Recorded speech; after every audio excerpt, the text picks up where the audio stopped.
اچھا، تو آج کے اس جائزے میں ہم ایک انتہائی محترم اور عظیم شخصیت کے بارے میں بات کرنے والے ہیں۔ عمر بن الخطاب رضی اللہ تعالیٰ عنہ کے جانشین خلیفہ عثمان بن عفان رضی اللہ تعالیٰ عنہ کی زندگی اور ان کا چھوڑا گیا عظیم ورثہ۔ ہم صرف تاریخ کے اوراق نہیں پلٹیں گے، بلکہ یہ سمجھنے کی کوشش کریں گے کہ ان کا کردار کیسا تھا اور آج بھی ان کے فیصلے کس طرح اثر انداز ہیں۔ تو چلیں سیدھا موضوع کی طرف چلتے ہیں۔ ذرا اس جملے پر غور کریں، یہ ایک اقتباس عثمان رضی اللہ عنہ کی پوری شخصیت کا نچوڑ ہے۔ ان کی سب سے نمایاں خصوصیت ان کی انتہائی شرم و حیا تھی۔ اور دیکھیں، یہ کوئی عام حیا نہیں تھی، اس کا معیار اتنا بلند تھا کہ خود نبی کریم صلی اللہ علیہ وآلہ وسلم نے اس کا اعتراف ان خوبصورت الفاظ میں کیا۔ یہ وہ خوبی ہے جو ہمیں ان کی زندگی کے ہر پہلو میں ہر قدم پر نظر آئے گی۔ تو سب سے پہلے ایک نظر ڈالتے ہیں ان کی ابتدائی زندگی اور اس سفر پر کہ انہوں نے اسلام کیسے قبول کیا۔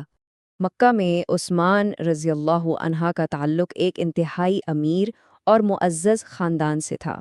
تاریخ میں ان کا حلیہ کچھ یوں بیان کیا گیا ہے کہ وہ بے حد خوبصورت، سرخ و سفید رنگت والے، چوڑے کندھوں اور گھنی داڑھی کے مالک تھے۔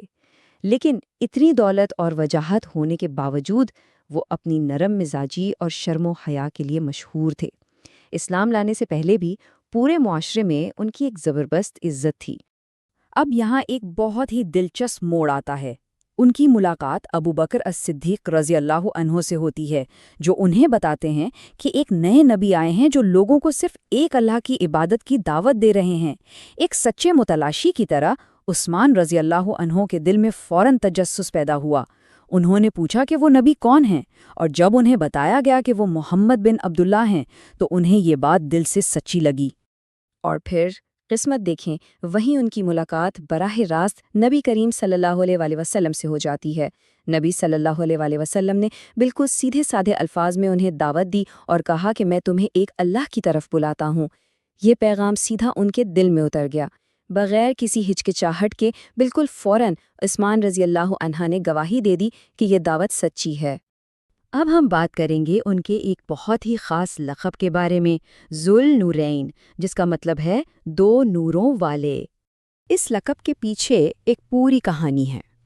نبی کریم صلی اللہ علیہ وآلہ وسلم کی صاحبزادی رقیہ رضی اللہ عنہا کی منگنی پہلے ابو لہب کے بیٹے سے ہوئی تھی، لیکن جب اسلام کی دعوت عام ہوئی تو ابو لہب شدید دشمن بن گیا، اور جب سورہ المسد نازل ہوئی تو اس نے غصے میں آ کر اپنے بیٹے سے منگنی توڑوا دی۔ اس مشکل اور کشیدہ وقت میں عثمان رضی اللہ عنہ آگے بڑھے اور انتہائی عقیدت کے ساتھ نکاح کا پیغام بھیجا، اور یوں ان کی شادی ہو گئی۔ اور ذو النورین کا انوکھا لقب انہیں تب ملا جب رقیہ رضی اللہ عنہا کے انتقال کے بعد نبی کریم صلی اللہ علیہ وسلم نے اپنی دوسری بیٹی ام کلثوم رضی اللہ عنہا کا نکاح بھی ان سے کر دیا۔ تاریخ میں یہ ایک بے مثال اعزاز ہے۔ یہاں یہ بات بھی یاد رکھنے کی ہے کہ غزوہ بدر کے وقت رقیہ شدید بیمار تھیں، تو نبی صلی اللہ علیہ وسلم کے حکم پر وہ مدینہ رک گئے تھے۔ جنگ میں شامل نہ ہونے کے باوجود انہیں اصحاب بدر میں شمار کیا جاتا ہے۔ ان کی زندگی کا ایک اور انتہائی شاندار پہلو ان کی سخاوت اور وفاداری ہے، خاص طور پر اس وقت جب مسلمانوں کو سب سے زیادہ ضرورت تھی۔ غزوہ تبوک کا وقت یاد کریں، ایک بہت بڑی فوج تیار کرنی تھی اور وسائل کی شدید کمی تھی۔ ایسے میں عثمان رضی اللہ عنہ نے تنہا فوج کے لیے 950 اونٹ اور 50 گھوڑے عطیہ کر دیے۔ ذرا تصور کریں، ایک اکیلے شخص کی طرف سے اتنی بڑی فوج کو اس طرح لیس کرنا کس قدر حیران کن بات ہے۔ اور بات صرف جانوروں تک محدود نہیں تھی۔ اس سامان کے علاوہ وہ 1000 سونے کے سکے لائے اور انہیں لا کر سیدھا نبی کریم صلی اللہ علیہ وسلم کی گود میں رکھ دیا۔ یہ وہ سخاوت تھی جس نے اس کڑے وقت میں اسلامی فوج کی ریڑھ کی ہڈی کو مضبوط کیا۔ اس بے پناہ سخاوت کو دیکھ کر نبی کریم صلی اللہ علیہ وسلم اس قدر خوش ہوئے کہ انہوں نے یہ تاریخی الفاظ کہے۔ یہ کوئی معمولی بات نہیں تھی، یہ دراصل دنیا میں ہی جنت کی گارنٹی تھی۔ اس سے پتہ چلتا ہے کہ ان کی یہ قربانی اللہ اور اس کے رسول کی نگاہ میں کتنی مقبول تھی۔ اور اگر وفاداری کی بات کریں تو صلح حدیبیہ کا واقعہ اس کی سب سے بڑی دلیل ہے۔ جب عثمان رضی اللہ عنہ کو مکہ بھیجا گیا تو افواہ اڑ گئی کہ انہیں شہید کر دیا گیا ہے۔ اس ایک افواہ پر تمام مسلمانوں نے ایک درخت کے نیچے موت کی بیعت کر لی کہ وہ جنگ کریں گے۔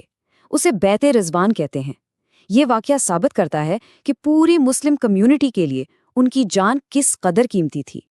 اب چلتے ہیں ان کے دور خلافت کی طرف اور ان کے اس عظیم ورثے کی بات کرتے ہیں جس کا اثر ہم آج تک محسوس کرتے ہیں۔ عثمان رضی اللہ عنہ کا سب سے بڑا اور میں کہوں گا سب سے تاریخی کارنامہ قرآن مجید کو ایک معیاری قرات پر جمع کرنا تھا۔ جیسے جیسے اسلامی سلطنت تیزی سے پھیل رہی تھی، مختلف علاقوں میں لہجوں کا اختلاف پیدا ہو رہا تھا۔ انہوں نے نہایت دور اندیشی سے ایک معیاری نسخہ تیار کروایا اور اس کی کاپیاں پوری اسلامی دنیا میں بھجوا دیں۔ اس ایک اقدام نے امت کو ہمیشہ کے لیے تقسیم ہونے سے بچا لیا۔ لیکن اب ہم اس جائزے کے سب سے المناک اور سنجیدہ حصے کی طرف آتے ہیں، ان کے خلاف ہونے والی بغاوت اور ان کی شہادت کے واقعات۔ ان حالات کو سمجھنے کے لیے دونوں پہلوؤں کو دیکھنا ضروری ہے۔ تاریخی حوالوں کے مطابق ایک طرف عبداللہ بن سبا نامی شخص تھا جو اقربا پروری کے جھوٹے الزامات پھیلا کر لوگوں میں بغاوت کے بیج بو رہا تھا تاکہ مسلمانوں کو تقسیم کیا جا سکے۔ لیکن دوسری طرف علی بن ابی طالب رضی اللہ عنہ جیسی جلیل القدر شخصیات تھیں جو ان تمام سازشوں کو مسترد کرتے ہوئے کھلے عام اعلان کر رہی تھیں کہ عثمان رضی اللہ عنہ ہی ان کے امیر ہیں۔ حالات اس قدر بگڑ گئے کہ جھوٹے الزامات ایک کھلی بغاوت میں تبدیل ہو گئے۔ 40 دن تک ان کے گھر کا مکمل محاصرہ رہا، کھانا اور پانی تک اندر جانے کی اجازت نہیں تھی۔ لیکن ان کا صبر دیکھیں، ان کے پاس طاقت تھی مگر انہوں نے سختی سے منع کر دیا کہ ان کے دفاع میں مسلمانوں کا خون نہ بہایا جائے۔